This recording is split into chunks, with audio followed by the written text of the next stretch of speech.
Ang hawak pala natin ngayon ay ang ating lisensya na may validity na 10 years. Nakakuha pala tayo ng 10 years dito sa sa ating lisensya kasi wala tayong violation. Simula nung nag-renew ako nung mga 2021 yata yun, nung last ko na renew. So ngayon, nakakuha ako ng 10 years. Sa gusto pala mapadali ang pag-renew. So mabilis lang yung renewal ko dito ngayon sa Cadiz. Dito ako sa Cadiz sa Negros Occidental, nag-renew ng aking lisensya. So pumila pala ako kanina mga alas 8 siguro ng umaga. Ang ginawa ko, nagpa-medical muna ako. Nung nakuha ko ng medical, may binayaran ako dun sa medical na 500. Tapos doon sa sa medical, pumunta na ako dito sa LTO ng Cadiz. Ang binayaran ko dito sa LTO ng Cadiz ay nakakahalaga ng 585. Yun lang yung nabayaran ko. So bali 585 at saka 500, yun yung nabayaran ko sa aking renewal. Yung lisensya ko na code ay nasa nung dati pa, kung sa dati pa na 1, 2, 3. So ang ngayon ay driver license code A1, B, B1, B2 at saka C and D. Ayun yung code ko. So yung 1, 2, 3 inibend na nila, naging C, may na B1, B2 at saka CD na. Yun na yung bagong yung code. So same pa rin lang naman to sa dati, wala namang pinagkaiba. Yung ABCD lang yung na nila.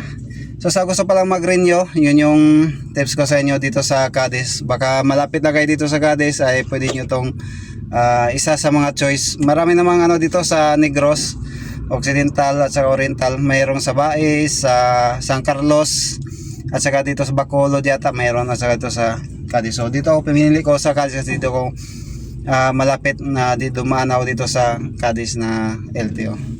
May exam pala tayo nung pagkatapos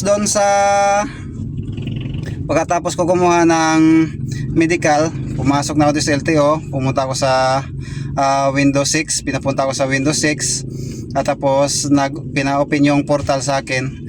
Yun, tapos nung na-open ko na ang portal, doon mo makikita yung exam.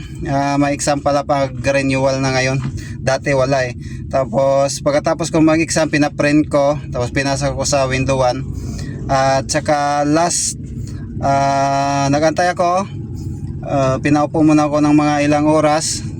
Tapos ayun, tinawag ako sa window 4 at yun, nirelease agad yung aking nirenew na lisensya.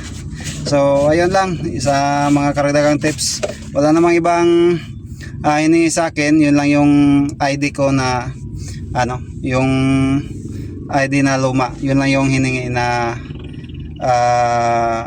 IDs. Wala namang, hindi naman hinanap ang PSA at saka iba't ibang mga IDs.